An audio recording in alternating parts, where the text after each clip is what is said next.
Hey everybody, James Phillips here. Welcome into the first edition of the Coach Philip Bailey Show for the 2021 season. Coach, good to have you here. Can you believe it's already football season again? Glad to be back, man. It is here. Once we come back after July the 4th, it's wide open after that. It quickly gets on us. So it's here, man, ready or not. But it's exciting, very exciting time, and certainly glad to be back here with you guys. Well, before we get going into what we're going to see this Friday night, how about you tell us a little bit about the summer workouts and how things have gone, and just a little bit about your team and what you're expecting this season from them. Yeah, summer workouts were really good, man. Had a couple of COVID issues that we had to work through at the end of the summer, but I think probably about everybody in the world is dealing with some of that right now. So really like our team, man. Towards the end of the summer, I think they grew a lot, and I think they really came together. So kind of really like, where they're at. Got a lot of getting better that we still got to do, as you'll have this time of year. We don't get a whole lot of padded practices before they run us out there for the first one, and that's a state rule, as far as some of the acclimation things that they have and stuff like that. So certainly a lot of getting better that we got to do, but we got great kids here, and that's a testament to Jasper. That's a testament to this community. So these kids are going to play hard. They're going to do exactly what they're coached to do. They're going to represent this community well, and we all know what we're up against, but we're going to go out there and fight our tails off and see what happens. So, but love these kids, man. Well, and you said we all know what we're up against. We'll mention one time this season. Okay, it's a tough region. Now, like from now, so we don't have to say it anymore. We don't have so to everybody knows. Yeah, we got it. We don't have to talk about it every week. That's it. We're just going to say, hey, it's a really tough region. That's it. And we're going to play as hard as we can every game. No doubt. Thank you, James. Appreciate you just getting that out of the way. Right. Yeah, that's right. Well, tell us what you want to about your team, both sides of the ball. Who do you expect to kind of step up this year? You've got a lot of people who need to take that next step. So tell us about some of those. There's no doubt about that. We certainly have some opportunities for guys to step up and to fill some roles. We do have a good bit of experience coming back on offense, which is always a good thing. So I'll start up front with offensive line-wise. All those guys are back. We didn't have one senior on the offensive line last year, so all those guys are returning, which we're happy about. Jackson Blackwell was a kid who was in our school system, in our program. He had moved away. His father's job got transferred. He's now back. So that's a good thing for us. We're certainly happy about that. He'll go at left tackle. Colin Langley will go at left guard. Colin was a kid that started all 10 games last year as a 10th grader. He's really grown up, really matured a lot, really happy and pleased with the way his game has progressed, the way his leadership has progressed, and how he's kind of stepped into that role.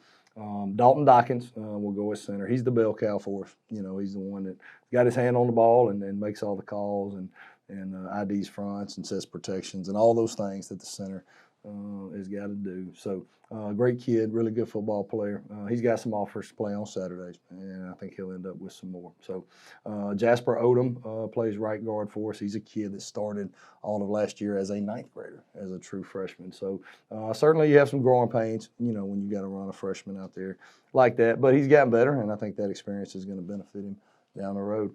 Caden Mormon will go at right tackle. Caden, a kid, this is only the second year of football that he has ever played in his life. And if you look at him from the first day that we got him, right, to the football player that he is now, probably the most improved kid on our football team. And he's been through a lot. He's been through a lot of ups and downs in football and in his personal life, and just so proud of that kid and who he is now and how far he's come and kind of what he means to that unit as far as the offensive line and then the offense and really the whole football team. But so that's the first 5 that if we had to play today, that's who we'd run out there. Jody Hester will be playing H-back for us. He's such a versatile player, big, strong kid, skilled with his hands. He does a good job in the run game, does a good job in the pass game. He kind of brings an element to our offense that allows us to be very versatile. So you'll also see him playing some defense at times. Moving to the backfield, you got Spencer Rosenfeld back at quarterback. He got hurt early last year, missed about 5 games, that chunk right there in the middle of the season, and then we got him back at the end of last year. And you can really see, if you go back and look at the stats and the scores, you can see how our production really changed, right once we got him back. So really excited about him, man. I'm excited about the year that he has the ability to have this year and kind of what he brings to the table. He's grown a lot as far as understanding that position and understanding how to play quarterback. Right. He's got a big time on him. He's a fast kid. He's skilled with his feet. I mean, you don't have to watch him long to kind of pick up that he's a really talented kid. But I think he's matured, and he's continuing to do that. He's continuing to make strides. But as far as understanding how to play that position situationally down the distance, making the right decisions, and then quarterbacking your football team. Right. I think he's made some strides there and will continue to do so. So in the backfield, guys, you'll see more than anybody else, you'll see Trayvon Stewart, who's a senior for us. You'll see Jaden Caldwell, who's a senior for us. Both those guys are capable guys, been in our program a long time, probably classified as more of scat back types, don't have that big, heavy thumper in the backfield. But love those guys, man, and what they bring to the table, and they'll do a fine job for us. So at receiver on the offensive side, you'll see Kevon Samuels. He's probably our best weapon offensively. You'll see him into the boundary more often than not. We'll move him around a good bit and try to be as creative as we can as far as finding ways to get him the football. Corey Shepard will play wide, and again, you'll see him moving around to some different spots depending on who's out there and who's not. So Corey's been battling a little hamstring deal, but he's back. He played Friday and meet the Vikes, so he's back out there. He's a big-bodied kid now. He's probably 6'3", 6'4". Right. He's got really good hands. So his game has progressed. We're certainly excited about that. Preston Reid, Mr. Do-It-All, Captain America, All-American kid, right? He plays receiver, plays field. safety, he's kicker. He's a state champion wrestler. He made 32 on his ACT. I mean, he does it all. But he is probably the most dependable kid on our team. He's a fine football player. Going to do everything you ask him to do. Going to do everything right. And we're certainly glad to have him. So that bunch of guys that I just mentioned, among others, is who you'll see out there on the offensive side for us. Defensively, moving over there, don't have a ton of experience coming back from last year defensively. So we got some opportunities for guys to step in there and fill some roles. So D-line wise, Luke Skelton, he was a guy that played offensive line last year. He's got to go over and play D-line this year. But he's really grown into that, and he's doing a good job over there. So I'm excited about Luke Skelton will be a senior. I'm excited about the year that he could potentially have for us. So Taylor Eads is another guy you'll see over there. Malachi Gilmore, he's had a really good offseason. I'm excited about the year that he could have. Braxton Houston is a kid that moved here with his mom from Tanner. He will just be a 10th grader. He's a young kid. He is a big-bodied kid now. He's got a lot of upside. Really happy with him and glad that he's here. Moving to linebacker, you'll see Logan Narramore out there, Landon Castillo. Zach Whitehead sustained a knee injury last week. He will be out for Friday, and then we'll kind of go from there, as far as when you can see him back out there. But Decory Poe is another kid that had just joined us. He's young now. He's just going to be a freshman. And he's a good-looking kid. He has the ability, as he grows and develops, to turn into a really good-looking kid. So excited about the future, that he has here. On the back end, you'll see J.P. Hollis at corner, long, athletic kid. You'll also see him playing some receiver at times. And he's a kid that's had some ups and downs with us. But I think he's ready to kind of turn over a new leaf and kind of turn the page and excited about the year that he could potentially have. Andrew Ross will also play corner for us. And you'll see Cole Sargent. Cole was a guy that started every game last year as a 10th grader, has made tremendous strides going into his junior year.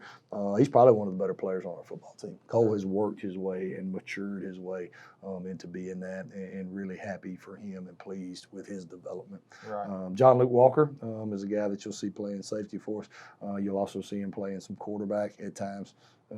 He's really the next guy for us at quarterback. So Conor Elmore is a guy that he's just a freshman, but he's a good athlete, tough kid, plays hard, throwback type kid. Right. You'll see him out there on the back end at times. And I'm sure that I probably forgot somebody. That's my least favorite thing about going through the rundown. Yeah, is because I always end up forgetting somebody, and I'm sure I did. But that right there is the bulk of who you'll see out there for us on Friday nights. So, yeah, love them, man. Excited for them. Excited to tee this thing up and get to play some football this year. So it is here, man. Well, let's transition to playing football. You got Mars Hill coming in, second straight year that they're coming to Jasper. That's right. Last year, there was a huge win for the Vikings. And then Mars Hill goes on to not lose another game. Correct. And win a state championship. Yeah, they won 14 in a row. And scored some points during that time. Oh, scored all kind of points, man. I'm pretty sure they set records. I think they scored 70 a couple times. For margins of victory. They did, yeah, for margins of victory and points in a year and all that kind of stuff. So this team's no joke coming in. No, they're no joke at all. And I tried to tell everybody that last year, and maybe after the year they had, people will listen to me a little more, but it's the same deal. Like, this is a very good football team. Do not for 1 second get caught up in, they're from a smaller classification or they're a smaller school. I said, this is a very, very good football team. Coach Darrell Higgins, he was the offensive coordinator at Deschler for a number of years, back when they were rolling. Right. And then, really, I think he didn't start the program at Mars Hill, but he kind of came in the first few years on the ground floor and has really built that thing up to what it is right now. They've won 2 state championships in the past 3 years. They have played for 3 state championships in the past 3 years. That's a program that knows how to win. Right. That has good football players. So it's certainly a challenge. It's a challenge that we're excited for. And this is a very good football team that's going to be coming in here. Hopefully we'll have a very good atmosphere. And we're excited to go play a quality football team game 1. What do they throw at you that you really have to be on the lookout for? Yeah, well, they run the wing T. That's what I thought. On offense, which is you don't see a ton of people that run that anymore. It's certainly not what would be classified as being a conventional offense, in nowadays. So you don't see it much. So it's a little harder for your defense to prepare for that because they don't see it every day in practice, and it's not something they see a ton throughout the year. But they operate that offense at a high level now. They got a quarterback that it'll be his 3rd year starting at quarterback, and again, Coach Higgins does a very good job of coaching and preparing that team. So it's certainly a difficult scheme to stop, and they're very good at running it. So that's certainly been a point of emphasis for us over the past little while in our preparation is getting ready for that. Well, and I want to say last year, wasn't it big plays that they scored on a couple times, especially early? There was a big play. They got loose a couple times, yeah, and they were able to sustain some drives. It took our defense a little bit to get settled in that game.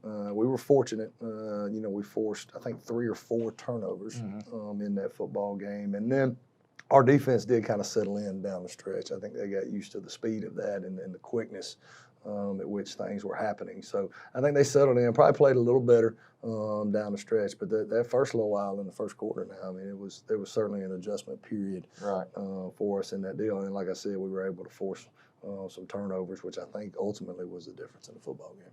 Well, this is year 2 for you. That's What can you tell us about Jasper High School and the community and how they've rallied around you and your family and that sort of thing?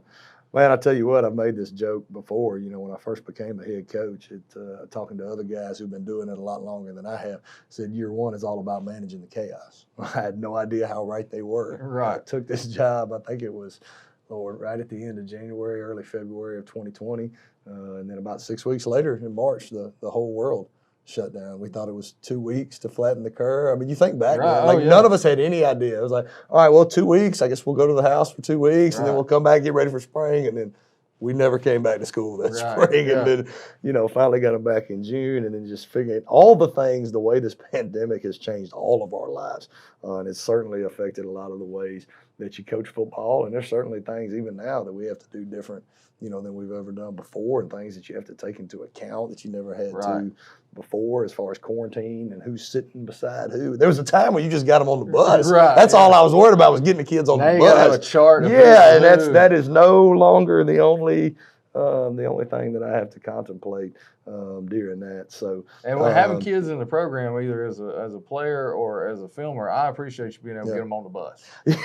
We had an incident where one of yours didn't get on the bus, but everybody's safe. That ended up turning out to being okay. That wasn't on your watch, though. That is true. That was not on my watch. I think somebody actually brought that story up the other day about that. But I'm glad that turned out the way that. And it wasn't a player you left. No, it was not a player. Film It was one of the filmers that missed the bus. Oh, man. Good times, James. But anyway, so I guess back to your original question about Jasper and going into year 2. I certainly gained some very valuable experience in year 1, especially being the year that it was, with COVID and just all the other things that we've been through. It's certainly experience you don't get anywhere else. But this community is tremendous, man. I've said that from day one. That's why I fought so hard to get this job. We love this place. This place has very quickly become home to us. We've made some very long-lasting friendships here, and the way this place has embraced us and supported us, you can't say enough about it, man. Jasper is a tremendous place, and we're glad to be here. Well, Coach, just anything else that people need to know for this first game? They got to come out and support the Vikings. We need a big crowd. Yeah, we absolutely need a big crowd. Mars Hill has a big following. They're going to travel now. I mean, they're going to bring a lot of folks with them. I certainly know that our people will be out in full force. We need all of them there. So game 1, I'm excited to be back out there. We will not be taking temps at the gate. I know that. I was going to ask that. Yeah, if there's any certain ticket procedure. Well, the tickets at the door. Yeah, the tickets are on GoFan, and that link has been posted through the school's website. It's also been posted on the school's social media page. All of football's social media outlets will post a link to GoFan. I think you're going to end up saving a little money if you buy it in advance. Right. And I think they will take some cash at the gate, but we want as many people as possible to buy that ticket online for that deal. So we won't be taking temps. Buy your ticket early. Mask will be recommended, but not required. It is an outdoor event, so recommended. Everybody protect yourself. Be safe. I think we've all been in this pandemic for about 18 months now, so hopefully, people understand to keep your hands clean and mask if you feel like that's what you need to do, and let's all take care of each other and be safe. But certainly hope to have a big crowd out there Friday night, 7 o'clock. All right, well, let's see everybody show up Friday night and support the Vikings. And we got football. Football's here, man. Thursday, Friday, and Saturday in the That's county, so it should That's be right. a good weekend of football all the way around. Coach, go Vikes. Go Vikes. Appreciate you guys. Go Vikes. We'll see you guys next week.